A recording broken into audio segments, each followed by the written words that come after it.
Hey, what's up? Welcome back, sports fans. This week on the show, is Russ cooked? Are the boys bowl bound? And from least to beast, the fabulous makeover of the NFC East. Hey, you can catch us on all of your fantastic listening podcast platforms, Apple Podcasts, Spotify, you know all the good ones. We are also available. You can find us over on Instagram and Twitter, and of course, our YouTube channel. Just search Sports, of course, with Jonah and RPF. I am one of your hosts, Jonah, and with me, as always, is the man, RPF. RPF, my friend, how are you doing? I'm good. I like the shoulder roll. That shows as most dance prowess as you've ever shown. So it's very exciting. But I'm much better now because I avoided this weekend. On Sunday, I was supposed to go with my buddy to a Jets sports bar in the area. Oh, fun. To watch the Dolphins obliterate the Jets. Luckily, he had a rough night and had to cancel the next morning. But that completely... I avoided that special brand of hell to be in a sports bar with the Jet fans. When we lose to that would have been bad. It would have been bad. It would have been. I was wearing like the whole Dolphin regalia as I do on Sunday. So anyway, it was a very good call and good karmic energy that my buddy got too drunk on the night before. So essentially, couldn't. And he's a Jet fan. He would have been loving that hangover, but Anyway, but the point is, yes, I'm much better since I didn't have to do that. Yeah. And I suffered in silence as I do. Yeah. What are your thoughts on that game? I mean, I know. So welcome to. I sent you a text message. I said, well, welcome to the third string quarterback party. I know it's true. It's true. And I mentioned him. Remember that the week before I mentioned him that he was a top rated QB in preseason, whatever that means. Well, now we know what that means. It means nothing.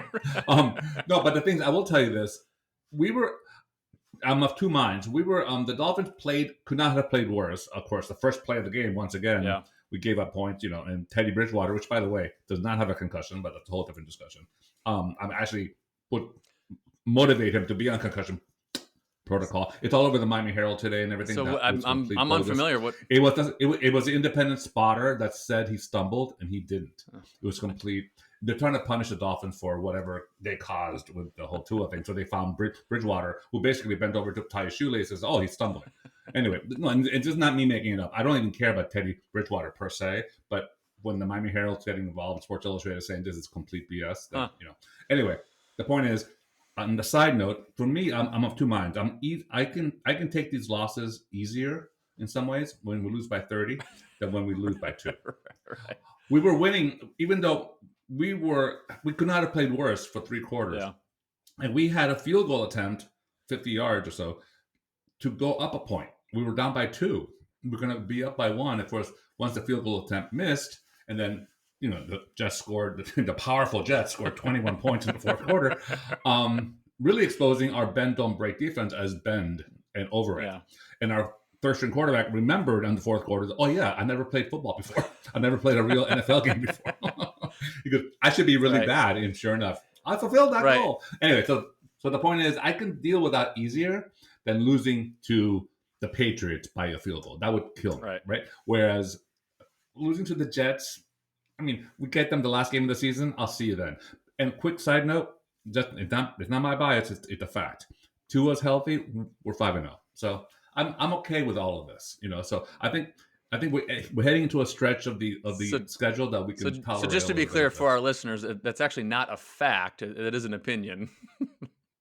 Well, yes, an informed opinion by someone who would tell you the truth. I think otherwise, if we ever had Teddy Bridgewater, we'd be 3-2. Oh wait, we are 3-2. Okay, so anyway, okay, so that's how I'm doing. I'm okay. Yeah. Thank you for It's never easy when you lose to the Jets. But who's not okay?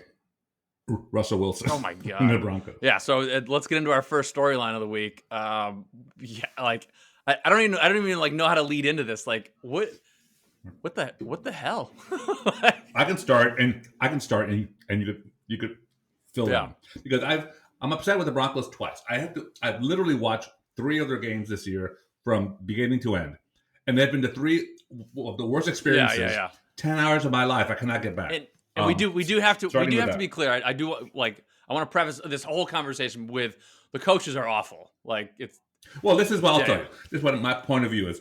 That's the surprising thing to me is that yes, the Broncos have never been a good team. I mean, we're never going to be a good team. In fact, in our first episode, I said they're going to be like 500 because they're not going to. They're just terrible. They're a bad team. They're Pittsburgh with Russell Wilson. And that should essentially that's a bad team.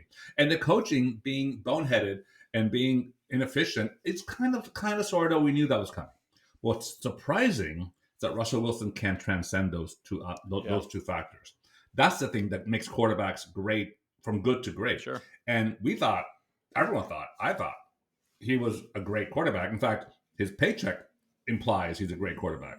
And the fact that he's thus far, sir, it's quasi early still, but thus far he cannot do anything. He is tough to watch. Yeah. He is bad television and bad football. Yeah.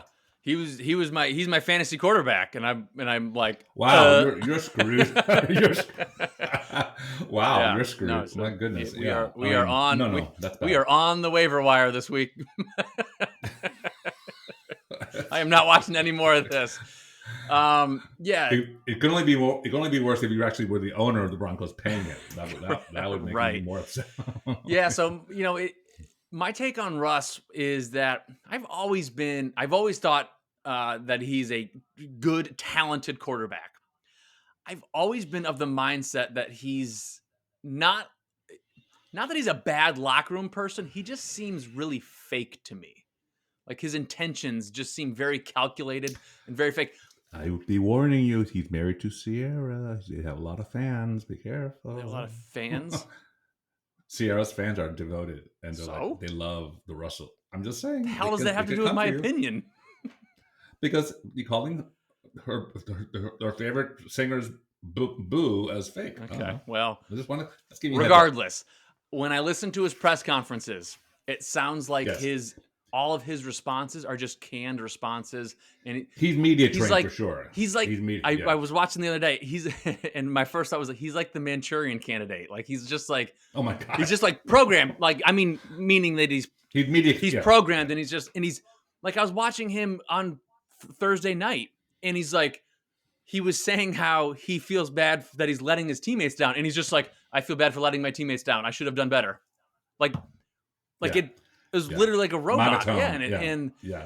And even if you watch his he's media trained. He's clearly being told. But it's even more than that. It's like Kyle Brandt on NFL Good Morning or whatever it is, the morning show.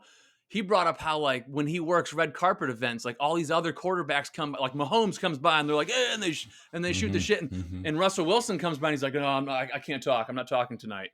And it's like, I think that's a little bit with the Hollywood thing with his wife and being kind of a. And my point is, I don't gilded type of. And I don't think that's him. I think he's trying to be something that he's not. So, I'll take it. Yeah, again, I don't I think he's a good dude deep down. Well, here's the thing. Beyond all that, I think what he's always done, at least as a Seattle Seahawk, that he made good choices. He didn't put his team in peril. It was never a question. The question became, can he come back in the 2-minute drill? And he literally would come back more often than not. He's one of those quarterbacks that you give him the ball with 1:52 left, and you need 6 points. He's going to get them, or at least he's in the game. I don't know if he's winning by 6 points with 1:52 left if he wins the game. Yeah. That's the state of his. So I think beyond that, I think the other stuff will work itself out in some ways because winning is a great healer of all drama. And I don't think the Broncos are quite cooked yet, but he has to step up because he's not going to get better coaching or better type of environment. I mean, the Broncos fan base want to root for him. Yeah. And he's not giving them a reason. Well, my question, that I kind of posed was, can the Broncos fix this year? Can they not saying they're going to all of a sudden be a playoff team, but right now they're terrible. Do you know what they can do? They can fire the coach today and hire Sean Payton. That's what they can do. That's the only something like that could at least nothing else to And right, energize. And by the way, simplify the offense, simplify the Russell Wilson thing. Give him the ball. What can you do best? Let's do that. Yeah. That's simple. I mean, to yeah. me, that's what I would. And to that point, like I kind of agree with you. Like I think the only kind of the only way forward that I see out of this is you got to get rid of that coach because it's yeah. I mean, he's just like it's not great. Oh my god. He's going to be coaching his daughters. Like put it this way, like either the quarterback or the coach has to go, and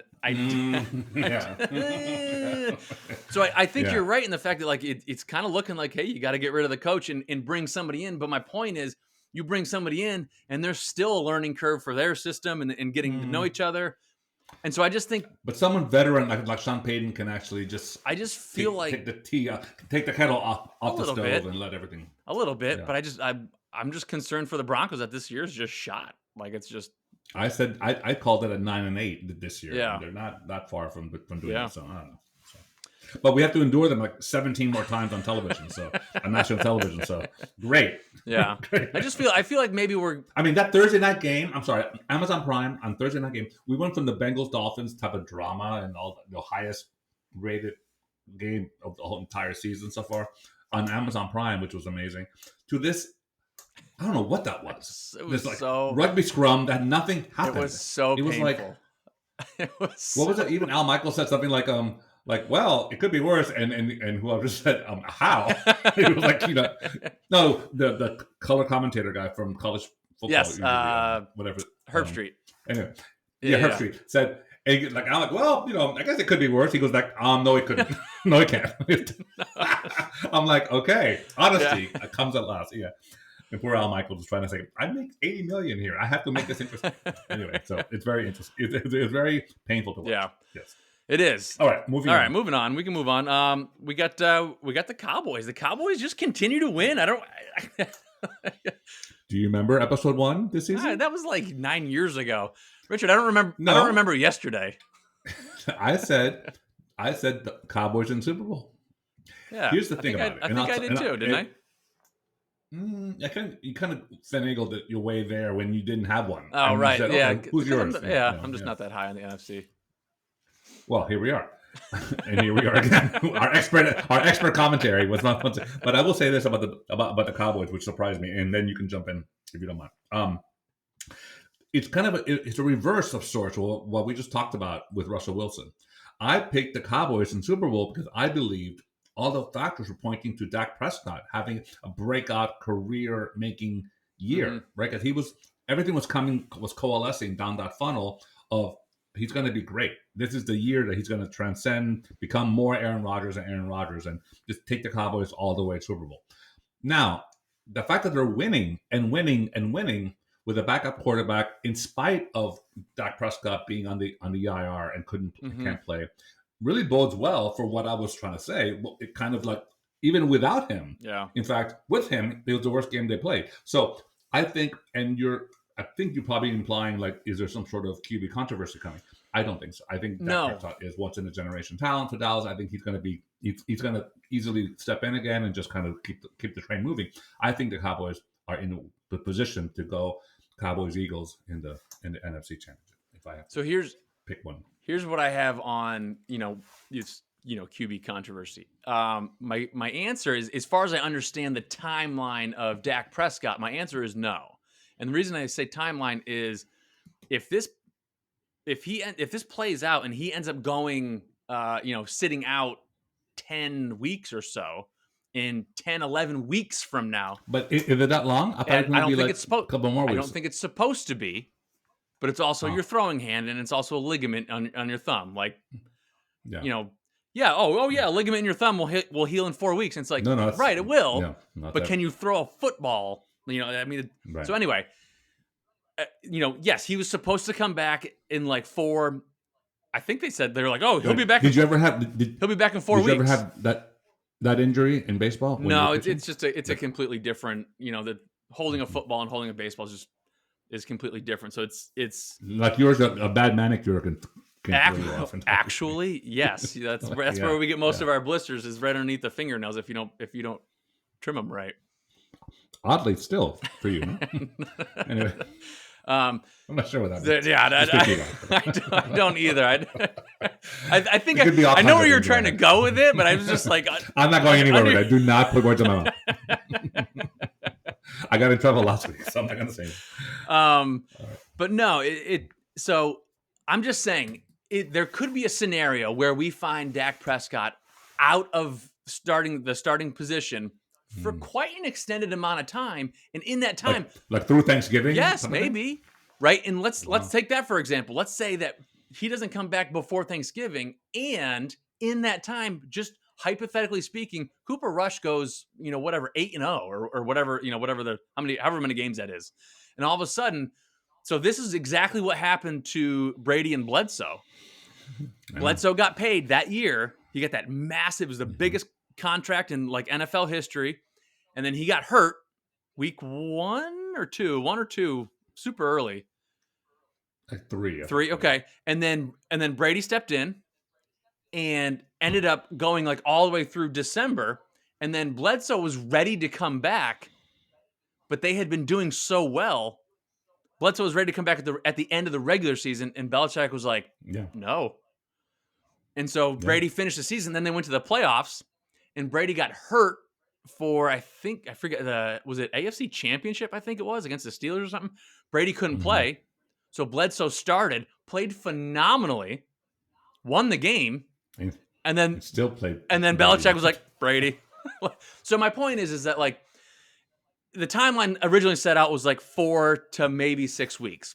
And if it's just 4 weeks, 5 weeks, Dak gets healthy, he comes back. No matter what happened on the field since then, you're the quarterback. But as this plays out longer and longer, and you have to wonder about like the team galvanizing around a certain player as well. No, you don't have that. I'm sorry. My experience is a little different from this whole scenario. It goes back way back. Neither of us have experience in the NFL. Let's be clear. In my mind, that's not true. Okay, but back literally half century ago, when I was like, I'm not talking about here come the 72 Dolphins. Yes, because Bob Greasy was 3-0 with the Dolphins. All of a sudden, he gets hurt. Earl Morrall, who's like basically, he was dug up from like some crypt that they found. He was like 40 years old or something, and he wobbled in there, and he literally won every game. Well, of the perfect season was Earl Morrall, the quarterback, which people don't even know who that name is. He was formerly a Colts quarterback behind Johnny Unitas. He played with Don Shula at the Colts, and he moved over to the Dolphins as an insurance quarterback. And sure enough, he had to play game 4, 5, 6, 7, 8, 9, 10, 11. He played all the way through the first round of the division playoffs, and there was no controversy. Greasy came back and played the championship, and he won Super Bowl. That's a different type of moment. Because I think, first of all, Cooper Rush, I just learned his name this week after weeks and weeks of winning. For some reason, his name blocked out in my brain. He sounds too much like Kupp, the wide receiver for the Rams. So therefore, I just block him out, thinking I don't have to think about him. He's not going to be there too long. Dak's coming back. Dak's coming back this week, and he's not coming back. So now you're saying this possibly is through exactly what people said about Tom Brady when he came in. Yeah, that's true. I do remember. By the way, who the hell's this guy? Remember I told you the story? I interviewed the kicker who won the Vinatieri. I interviewed him that year, on a Thursday afternoon, before the Sunday where Bledsoe got hurt. I don't know if you remember, but Bledsoe was 1-2. The team was 1-2, and they had come off another losing season the year before. And Vinatieri was telling me, and no one knew who he was. He was like this. Remember, he's a kicker, but it was built like a linebacker. So he was like this stud. So we did a fitness magazine back in the day, and he was going to be the cover of this fitness magazine. This guy no one's heard of. It's funny. And he was telling me we were with the new Foxborough Stadium was like being built, and we went to the old stadium on the top row. It was really kind of a cool setting. Yeah. He starts telling me how frustrated he was about not winning, and he's gonna, he just married a Miami Dolphins cheerleader who he was dating when he met her in Miami. Anyway, this whole thing, and he was saying how Bledsoe is he's our team guy, he's our team captain, and he's gonna have to take us to the next level. The quote is, I'm just so tired of losing. Why can't I have a scenario in my head where I'm able to kick the game-winning Super Bowl kick, and to win the game? And sure enough, he manifested this, and that same year he did that. So anyway, my point is that was like the greatest interview that no one had before, because I had it week 4 of the season when he actually did it, and he mentioned Brady because we have this kid backup who shows a lot of promise, but he's not ready. He said 4 days later he got ready because he became Tom Brady, right? Yeah. So anyway, so it's kind of interesting how Adam Vinatieri perspective was. He was like tired of losing. He was like, I'm done. We need to win, and that was interesting. Anyway, little side note. Okay. Yeah, I don't know. I just find it hard to as a momentum breaker to break 10-game winning streak or something. I mean, so let's play devil's advocate. Let's say let's say Cooper Rush plays 6 games, okay, and he ends up going. And I'm just gonna grant I don't know if he will or not, but let's just say he goes 6-0. And we've played 4, right? Yeah, so he's got to do 2 more. Yeah. Right. And then Dak comes back, and they're like, "Yeah, of course, Dak, this is your job," and he loses.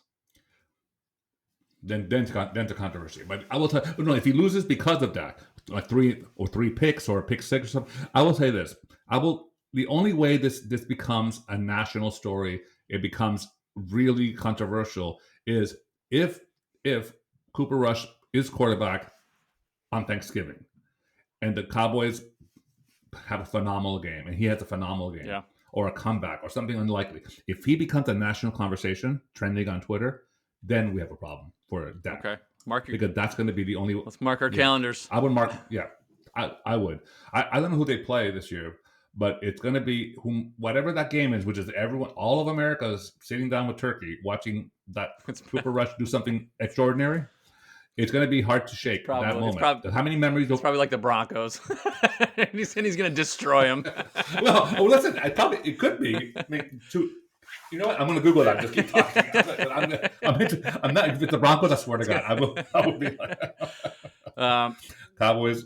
Yeah, Cowboys, Thanksgiving. Again, I'm not saying that Dak's not the more. I mean, as far as we understand, is not the more talented quarterback. It's just from a morale standpoint, if I'm the head coach and good one, New York Giants. Oh wow. Oh man, could you imagine? Could you imagine if Cooper Rush on Thanksgiving can beat the New York Giants with the New York market watching? Wow. Wow. Interesting. Media is here in New York. Wow. So, as you know. Yeah. So. That would interesting game. At least thank God, I'm so glad we didn't we didn't manifest the Broncos playing them. Oh my God. Anyway, or the Jaguars or something. But yeah. Anyway, it'll be interesting. It'll be interesting to watch. And you're right. I think Thanksgiving is a great if Dak's not back by Thanksgiving, and I mean, gosh, that's a long ways away for football. But a long way away, right? Right. That's in football weeks. Just a matter of. And then, now, granted, like keep in mind that this scenario that I'm putting out is also, I mean, it's pretty hard to accomplish. Like I'm talking about, like Cooper Rush has to go essentially undefeated.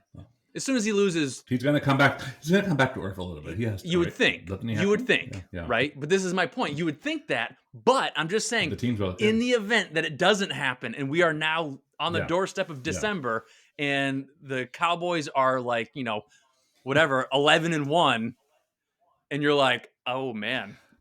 By the way, but this whole segment could be moot by next Sunday if the Cowboys phone in their performance like the Lions did this past week, which was insanity. Okay, so going into this weekend, would you maybe cut them some slack because they're going to go up against the only undefeated team in the Eagles? I think the Cowboys are not only favored. I think it's going to be an easy game for the Cowboys, if you ask me. That's an unpopular opinion. They can't be favored. They weren't favored. No, they're not favored. In my mind, I'm the fact-based factory of my own making. Right. The Cowboys are favored. The Cowboys are favored against the Eagles, and Tua is 5-0. And the House will be retained by Democrats. These are things I'm hoping for. Anyway, yes, I do believe that. In my mind, the Cowboys should. I mean, the Eagles are going to be. They're kind of artificially inflated right now because they're playing.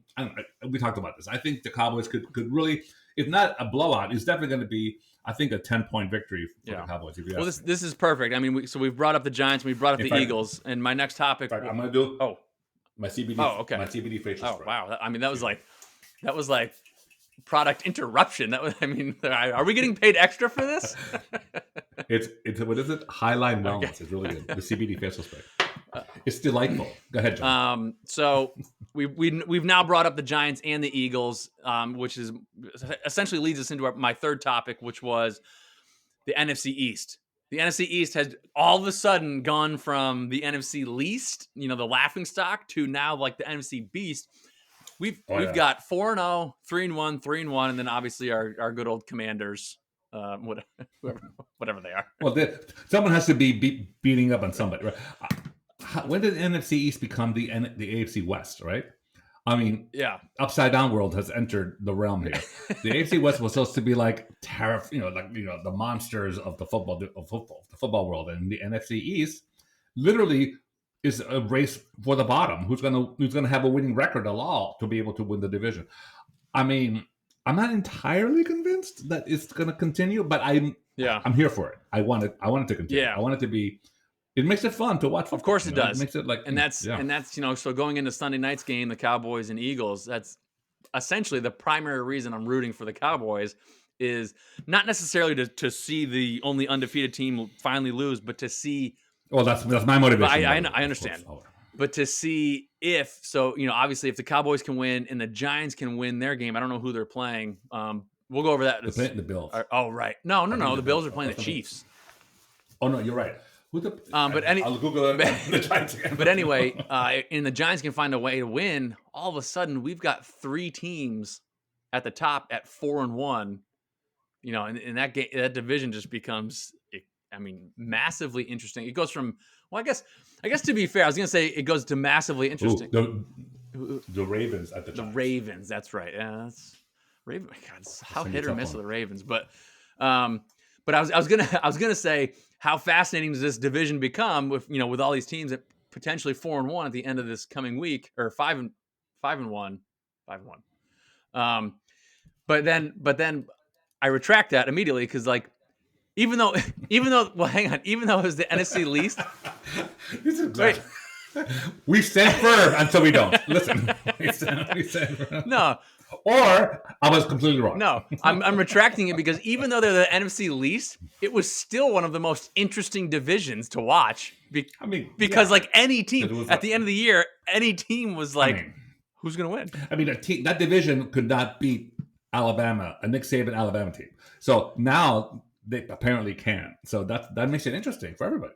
And by the way, in a weird year in the NFC, it's not being dominated by Tom Brady's Bucks and Aaron Rodgers yet. Although Aaron Rodgers looked pretty scary in London, looked pretty until he didn't. Until he didn't.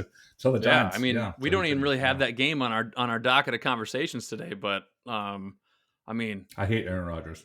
Have I mentioned that before? Should we bring that up again? I don't know. He just needs a shower. He just needs to take a shower. All right. All right. Let's move on. I'm tired of the NFC East. It's just disruptive in my brain that we're talking about them for so long. That is not usually how we do. All right. Well, let's move on. Right before we get to this weekend, let's just. So speaking of we mentioned the Giants have the Ravens coming up. I'm kind of looking at the schedule ahead of time coming up. So we're now the season has started to unfold, right? And so now we're starting to get a better idea of sort of what's kind of going to kind of play out. By the way, people should know that we're recording this on Tuesday morning, a few hours after that crazy game last night, Monday night. Well, hang on. Don't go spoiling my this weekend again. So I did it again? No. Okay. But I'll just drink. But my point is now you can kind of actually legitimately look at the schedule coming up this week and start to circle games that are ooh, that's going to be a good one to watch. Beginning of the season, it's you always just kind of circle, the early games you circle are the teams that were good last year, but the game doesn't always pan out to be that great. I was the revenge games. I will say the player traded to a different team, and the coaches are different or something. I will say as I build up this whole the week ahead segment, we're kicking off the week with Commanders Bears on Thursday night. Oh my god! Honest to God, I just can't. Honest to God. Can we not talk about RPF? them? I don't even know if I'm going to watch. I don't even think I'm. No. Thursday night? No. By the way, But it's the only game quick on. aside, on Netflix, 6-episode series, a quick binge watch of a show called The Empress. It's fantastic. It's actually an Austrian thing, but it's like The Crown type of stuff. But it's 6 episodes, dub it in British English, and it's almost seamless. Fantastic acting, gorgeous people. Much better than Thursday night Prime Video game of the Commanders and the Bears. I mean, honestly, that's like, I'd rather watch anything else. I'd rather watch like Double Dutch Contest in the Bronx. Don't watch that, I mean, oh my God. Actually, Double Dutch Contest in the Bronx sounds really You said that, I was like, that sounds really good. good. That'd be really fun. Or watching you play pickleball. That's the other option. I would. But moving forward into the week, so looking at these games, like we mentioned, we have Ravens Giants, which obviously will be a big one. If the Giants can hang in there, I mean, by the way, the Ravens to me, if the fourth down didn't exist, they'd be undefeated. They're like the worst fourth and one team ever. I mean, it's just crazy. Yeah. They go for every fourth down, and then again with the coaching, I think. Yeah. But then you have the Giants that just hang around enough to kind of win at the end. I think if they can hang around the Ravens, they've been proven with the Bills and the Dolphins that no lead is safe with that defense with the Ravens. So I think they can actually do something. Yeah. So I don't know. It's kind of a pick'em game. Weird. Can you imagine if we said this like at the beginning of the season that the Ravens and the Giants would be like, oh, who knows? Yeah. Right. Yeah. Exactly. I mean, same thing with the Giants this past weekend. With the Packers at Green Bay. Yeah, I mean it's not at Green Bay. Then we got Jags Colts, nothing bad. We got one. So here's one for myself. Patriots Browns. So this isn't in our topics for the day, but hey, man, my Pats shut out ironically the highest scoring offense in the NFL according to touchdowns. That is just they had scored the Lions had scored. Believe it or not. Had scored the most touchdowns in the NFL, I think, with 18. Well, the only team in football that has 55 players on offense on the roster, and no one plays defense. That's kind of the Lions. Literally, they have the entire roster is an offensive player. It's an NBA game. Exactly.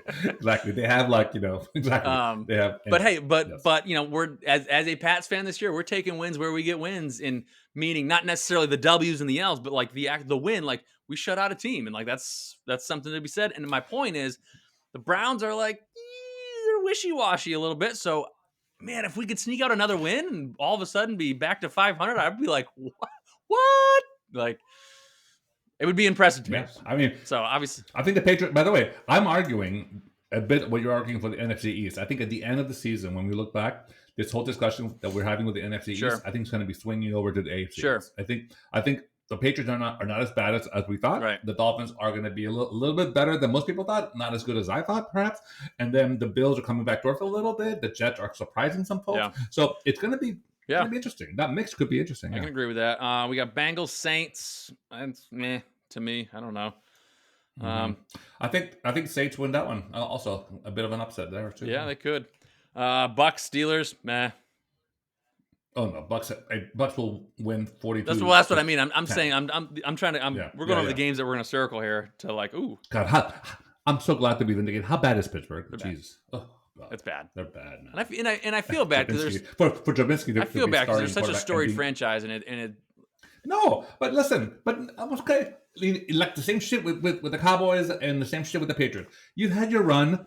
Step aside, okay? It's fine. Okay, but to your point, I agree with you. As a Patriots fan, I'm agreeing with you. But it would be one thing. So like the Patriots, like I said, they hang in games and they're like, they like. Yeah, Pittsburgh. Like if you're a Pittsburgh fan, like you just can't even watch. It's just like this is awful. Yeah, it's bad. All right, we got Niners Falcons. I got meh. I don't know. Niners gonna easily win that one. Here's an interesting one. Another one that you wouldn't think would be circled. Jets Packers. I mean, think about it. If at Green Bay? At Green Bay. And the Jets, if they can manage to go in there and be relevant and pull off a sneaky upset. Oh God. Do we have to cheer for Aaron Rodgers this week? Oh my God. I'm gonna block it out. I'm gonna let the football gods take me. Let's go running game. Yeah, exactly. Oh, Aaron Rodgers he has a concussion protocol. So sorry. Yeah. Yeah, he fell asleep in the typing the manifesto. But how about that, man? Jets, Packers. All of a sudden, the Jets are a game that I'm circling to say because I'm interested to see how they do. You know, I have the DirecTV thing, the Sunday ticket, and I just do like a flash around to see what's what, you know, in the games, and that's one of my flash around games. We'll see what happens when if they're in it after like a quarter and a half, then I'll be like, for sure. Absolutely. That's what I mean. RPF Vikings Dolphins. That's, I mean, arguably the game of the week. Because that could, if the Dolphins come up a little bit, which they have to, and the Vikings are hanging in the same type of place, they're evenly matched, and that's going to be interesting. It is in Miami though, which I had misspoken a couple weeks ago. But I thought it was in Minnesota. It's actually in Miami, which we desperately need to get back Usually to. Helps, yeah. And we need, we've been away for 2 weeks, you know, for 2 long weeks or 10, you know, whatever, the short week in Cincinnati. But it depends on who's playing quarterback. It depends on. Bridgewater is now in the protocol. He can't even practice till Thursday, and which I don't know. I don't know what to say about the quarterback situation. I will say that our defense has to step up. I mean, do you feel like give me your thoughts on, you know, the weight of this game? I'm not weighing it heavily. I mean, the Vikings win. I think. Look, the Vikings could win by a touchdown, and that's gonna, you know, it'll be upsetting. But I think we'll be at 500, and then Tua is supposed to come back. And we have that schedule. We have Bears and Lions and Jaguars. So I'm okay. Remember all that. So I'm okay so far. One more game. I'll give them one more game of insanity, and then if we don't snap out of it, then we're just cooked. Because So I think one more game. If we can sneak, which is a sneak win this week with a good team like the Vikings, we'll be 4-2.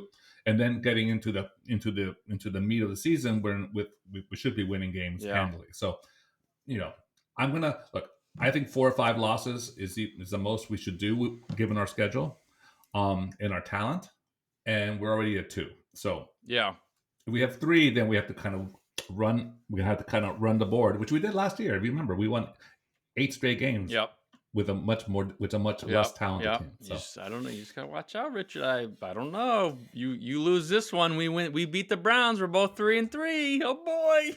Yeah, but we win the tiebreaker because we beat your asses in week 1. We won. We got another game coming. Yeah, and we have the Bills. You know, so yeah, we have another game. Oh, thank God! Thank God. We like playing you guys, and this time is in New England, right? Yes, it is. Yeah. And then we got Panthers, Rams. Meh. Exactly. Cardinals. The Rams will win that one. Cardinals, Seahawks, the battle of the birds out west. Oh my God! I think Geno Smith is the difference there. I think the Seahawks win. And then the menacing. And then we end out Sunday with 2 great games. We got Bills, Chiefs. You know, that's obviously great. And then Sunday night we got Eagles, Cowboys, which will be awesome. A lot of fun. And then unfortunately Monday night football. So I have the Vikings, Dolphins early game. Then I have Bills, Chiefs at 4, and then I have Cowboys, Eagles. Yeah, that's a full bonanza platter. That is a plate. Yeah. And then Monday night, unfortunately, it was supposed to be a hell of a game, but now it's just the Broncos and the Chargers. See, Broncos. They're every week they're national. Oh my God, and the Chargers. No, I can't. Yeah. I can't. Monday night, guys, I guess I'm watching Bachelor in Paradise. That's going to be, or The Voice. The Voice is on too, so I'll watch The Voice. Oh, and Below Deck, which is good. So all those things are better options than watching fucking Russel Wilson again play with the Broncos for national television. Oh my gosh! All right, let's move along. We got This Week in, Yes. Hey, I'm sorry. Oh, yeah, I was waiting for you, son of a. Wait, sorry. Okay, so here's what I got this week, and I am just I'm losing my mind. I've had it up to here with this. I've already mentioned this on previous episodes. This going for everything, and this week is the Raiders. Last night, going for 2 with 4.5 minutes left. They could have tied the game. They would have tied the game at 30 with 4.5 minutes left. And they went for 2. And let's stop right there. But I was trying to I paused the TV and I was thinking, You're trying to play out like how. Huh? I was trying to think like what exactly, scenario does this make sense? If they're up by they're up by 1. You still drive the ball 30 yards to kick a field goal up by 2. You still. So what is the logic? Either way, tie game. At least you're. Either way, exactly. Your defense has to stop the Chiefs. Either way. Exactly right. From a field goal. It's not like it's not 10 seconds left. It's 4 minutes left. Either way, right. Either way, you have 4 minutes left. You have 4.5 minutes that you need against Mahomes that you have to stop. But here's the kicker. Pun intended. Here's the kicker is that they stopped them. I know. And they got like. I know. I'm just like, oh my god. Like. No, everything's so bad. Everything was so bad. Why? Yes, that's definitely. It comes down to it goes back to the Ravens continuing to go for it on 4th down all the time, and like yes, I understand analytics, I do, but like at some point, analytics there's little scenarios where your human brain has to step in and go, okay, analytics, hang on 1 second, like coach what's in front of you. Yeah. Like, can you imagine? So. Now the Raiders defense, now they're down 1. And so now they're like, we have to stop the Chiefs. And now the pressure's on because they have to stop them and get the ball back and get in field goal range so they can your brain starts flying around. Whereas if it's tied, right, you still have to stop them, but at least the defense is like, okay, we're not going to lose the game. Right. But Correct. If we stop them, like we still have to go. I get it. But yeah, it's just. I get it. This is boneheaded 101. This is just ridiculous. Anyway. Okay, I'm going to cut you off because this is a very negative podcast. Right now, we're just bitching about everything, which justifiably so. But I will tell you, I think we should I'm making an executive decision with your help. I think we should not have for this segment. It can't be another bad coaching call because it's rampant. Yeah. It's literally like it's rampant. It's literally everywhere you turn, every game. You go like, oh my god, what? Yeah. 4th and 12 from their own 21. Sure. Remember when Bill Belichick a few years ago? You would definitely remember that he went for it. I think it was a Monday night game or something, and he went for it on 4th and 6 from his own 20 or something back in the middle of the 4th quarter of a game, and people were like out of their minds. And he actually got the first down, and it was like, "Oh, he's a genius, Bill." I was like, that was just insanity. I was like, and he didn't do it again like that for a while. But it was just one of these. If you have a kind of like a hunch about something or a play that no one's seen before, or something that's going to be automatic, that's ballsy. Or even like I saw what was the game I saw that they fake punted on 4th and 6 or something from their own 11. And they got the first down. I was like, what? That's not when you do that. Anyway, it must have been in the London game, wasn't it? Anyway, the point is that bad coaching, weird analytics, I think that's going to be banned for a couple of weeks at least from sports, of course. Segment. Okay. Should be like, okay. My segment was when I was like kind of half watching college football, on Saturday. That's what I call it half watching. Right. When I'm like, really? Am I watching Tulsa State play Appalachian State? So I was like, this is where I am right now. It's come to this. Exactly. It's going to be something productive I could be doing outside, perhaps. Anyway, in IRL, it's in real life in case you kids are watching. See, I'm hip. I'm with it. I'm with it, yeah. My segment was when I was half watching the college games. I was actually trying to look at the Tulane game, and then of course the Miami Hurricanes, which I cannot believe this year. But this came across the Chiron at the bottom. Pitt running back, I say his name, Israel Abanikanda had, wait for it, 36 carries, 320 rushing yards, and 6 touchdowns. I literally went, huh? Not total yards, rushing yards. Wow. So I'm like, wait, are they playing the Lions? I could not understand how someone gets 320. I couldn't even do the math. How many yards per quarter? That was like, 300 yards, 320 yards by quarter divided by 4. It's like 80 yards. It's exactly 80 yards per quarter. 80 yards it's the length of a football field almost. I mean, that's incredible. Insanity. You could almost do the same. You could almost have the same this week in Hunt for Taysom Hill. Did you see his game? Yeah, that's true. That guy was everywhere. Yeah, but this. I'm honestly. Yeah. Anyway, that to me is a moment. And in fact, I thought there was a typo. By the way, there was a typo in the Chiron when this week was a big game that they had. Oh, I think again maybe in London when they put Aaron Rodgers' numbers had like 210 touchdowns versus 210 yards or something. It was like I don't think he's had 210 touchdowns this season. Sorry, dude. Anyway, it was kind of funny. All right, so that's my segment. So that was mine. Okay. Short and sweet. So good on Israel Abanikanda. Wow. I'm sorry if I'm butchering his name, but he's very, very impressive. Wow. That is. And 6 touchdowns. He took it to the house. He's not like just, 6 rushing touchdowns. Rushing touchdowns, yeah. That's what I'm saying. It's a very interesting.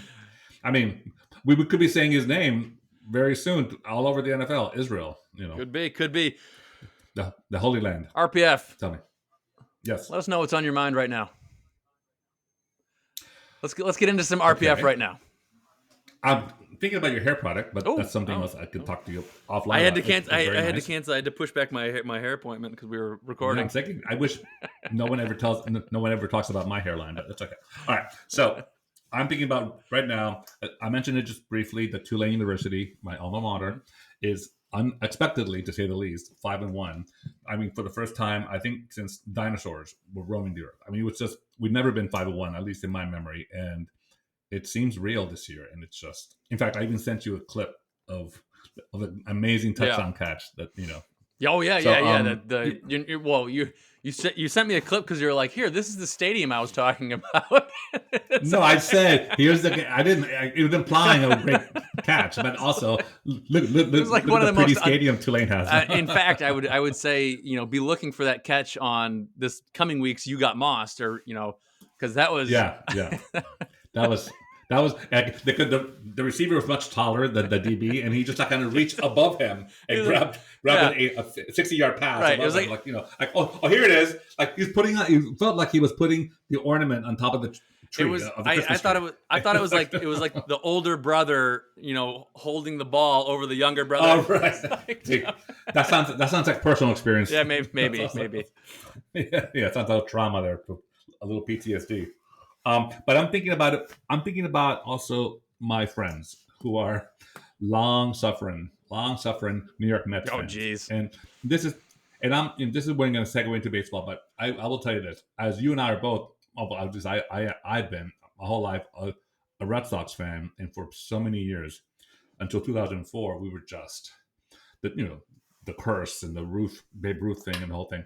And in 2004, Big Papi led this. Mm-hmm. Impossible, win, and the seal was broken. Even the Mets were part of that horrible type of legacy for us in '86, when, of course, the Bill Buckner play make the Mets the world champions over the favorite Red Sox. But anyway, living in the New York City area, I would say 2/3 of my friends who follow sports are Mets fans, and they're just. I mean, every year it's not even, it's close. It's like they win 50 games out of it. It's just bad. And this year something happened. Everything was all, and no one believed it. People were holding their breath for like 2 months and like, is this happening? I didn't believe it. And they won, and the Mets won more than 100 games, which is always, for non-baseball fans, that's always a barometer for like massive season. For sure. Like the Dodgers this year had 100+ games. So, and the Dodgers are perceived to be the best team by far in baseball. Last year, the Giants won 100 games, and that was a huge thing with both the Giants and the Dodgers won that many games. So this year, the Mets it's supposed to be a Subway Series. Aaron Judge leading the Yankees, completely crazy start to the season. Now they're going to be it would have been a Subway Series. That's a lot of fun for people in this area. So for them to lose in the first round, because they had this nosedive collapse towards the end of the season, and it was like, okay, maybe they can get it together in the play. Oh my God. It just didn't. And it was, it's heartbreaking.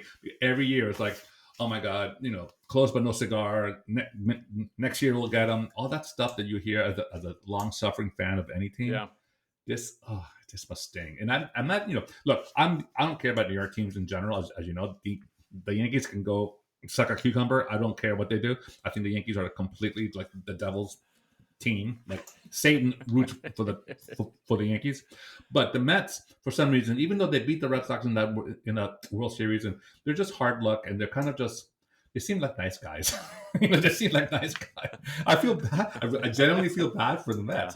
It's a bit like the New York Giants in football, where I'm like, when they don't do well, I'm like, come on, guys. And this year they're doing great too. So let's see. Hopefully they won't have the same dive as the Mets did. That's just my view right now. Yeah. I got to tell you, I love this new MLB playoff format. I love the meaning. I think what I'm referring to mostly is the first round, just best of 3. And it's like, because all of a sudden you're like, away. I mean, you're playing in one place. Yeah. And so all of a sudden, I mean, these games matter. And so like, that's what like MLB playoffs always took me so long to kind of like get emotionally into, because I was like, the first game of the playoffs is tonight. And you're like, yeah, but like, it doesn't really matter. Like, whoever.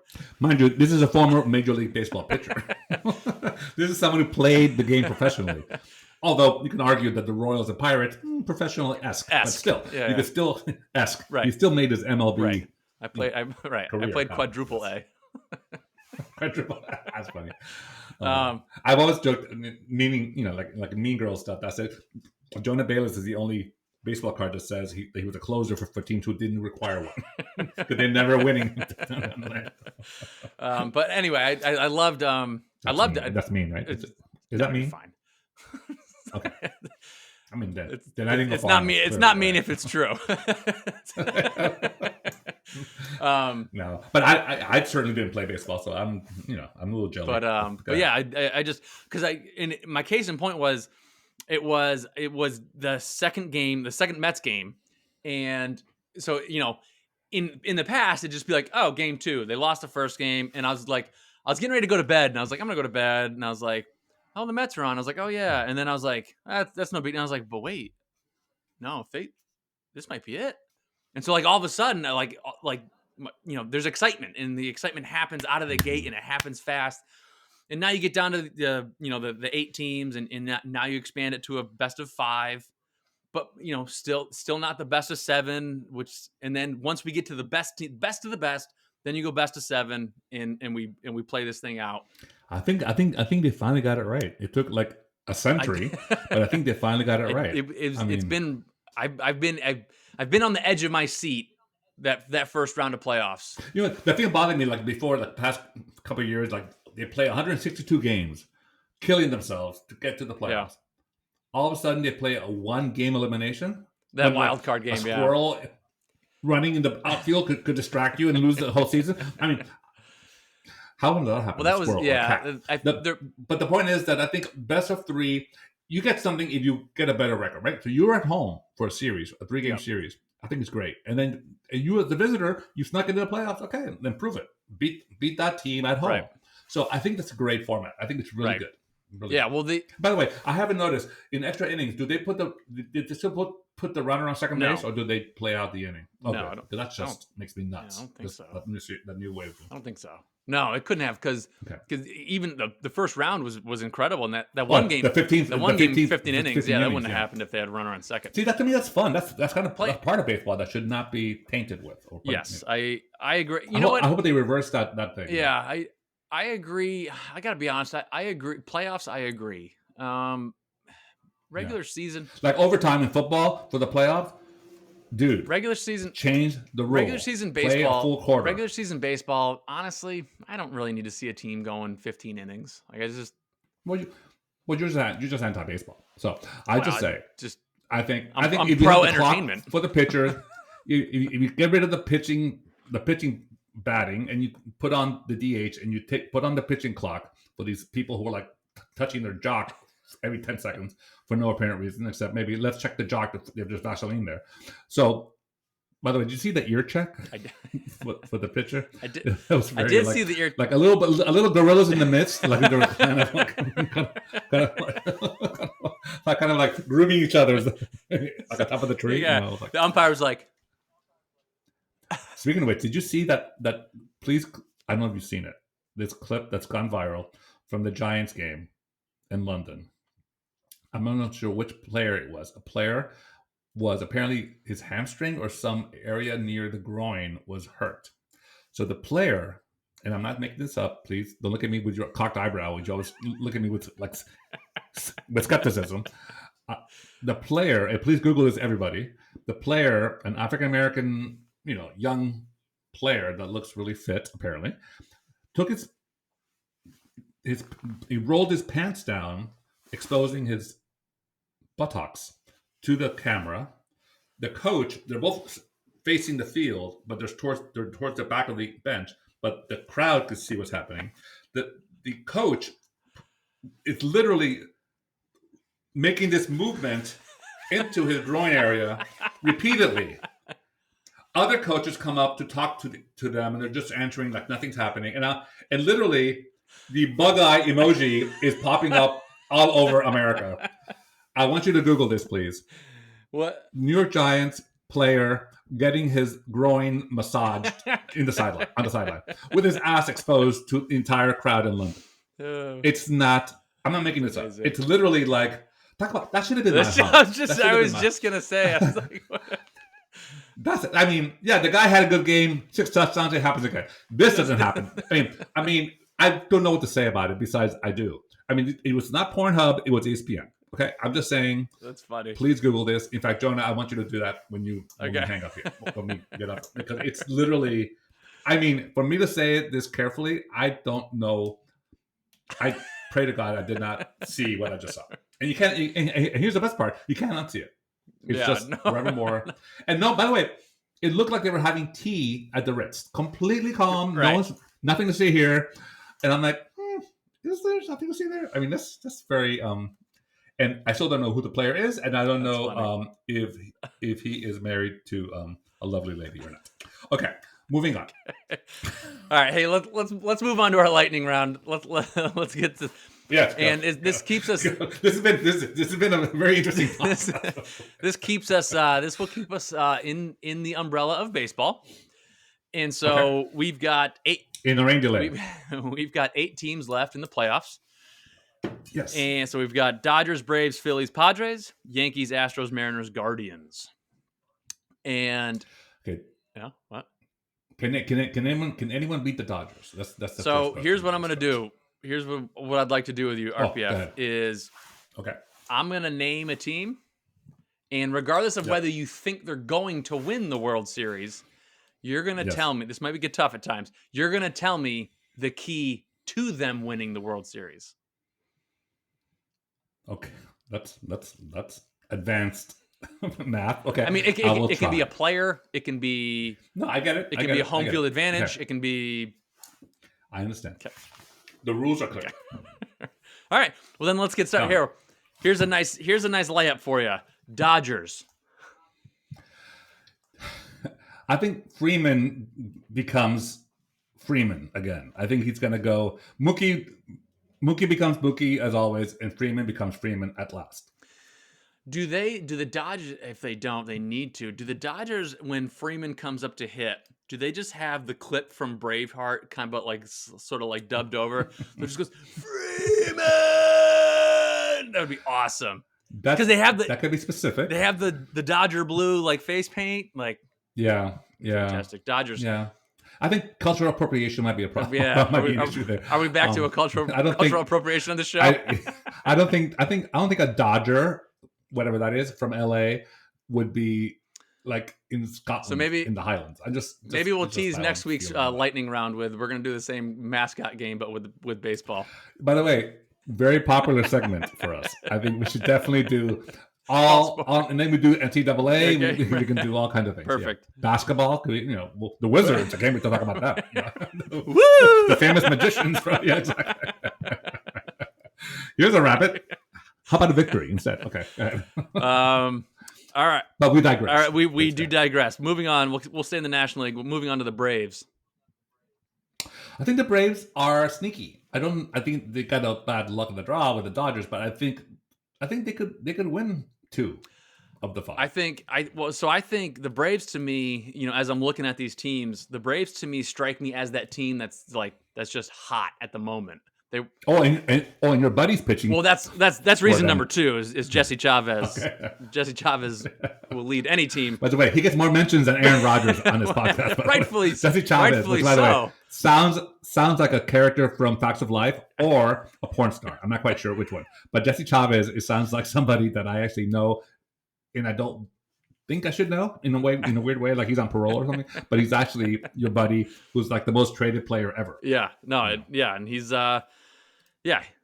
he's a man. He can lead anyone to victory. But the Braves strike me as like the team that's just hot right now.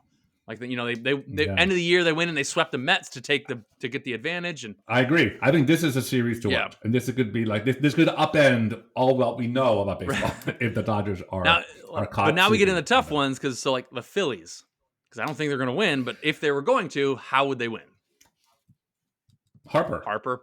I mean, how just steps up. That's the only way. Steps up and becomes an absolute he monster. has a Kurt moment. He becomes like he does a walk off or he does something Harper like. If not, they're not going to go anywhere. Yeah. He's going to need several of them. I do believe he's going to have a big Poppy type of series for them. Because, by the way, we don't talk about it enough. When David Ortiz, he put that team on his back. And we won the games and the series because not only of what he did with the bat, but what he did in the clubhouse. Yeah. Who's the big Poppy of the Phillies? Has to be Bryce Harper. And by the way, I interviewed him when he was still in high school and I'm in college he was at UNLV going to baseball. And what's the word? He was a dick. He didn't go to college. And I'm sorry. He was still in high school in Las Vegas. He was like towering over me. He assumed he was in college. He was like 6'3", and I was like, hi, what do you think? Anyway, the point is he was not a good guy. He was considered not a good guy. And I'm hoping that life and maturity and, because a lot of people are big men on campus when they're kids, but they grow out of it and they say, oh, we need to be just a team. So I'm hoping that's where he is right now. If he can speak, if he can beat a little bit of that big Poppy, big D energy for the entire team, I think that's going to be telling. And I think the Phillies can go as Harper goes, the team. So weird crossover segment of our lives. I was playing in Vegas when he was that year he was getting drafted. So I met him as well. He came and threw out the first pitch at one of our games. Were you that dude that was behind me just watching the entire interview? There's one guy with the lurking behind me. I was like, no, because if you were dating your wife to be at the time, I would have heard her for sure, and it wasn't her.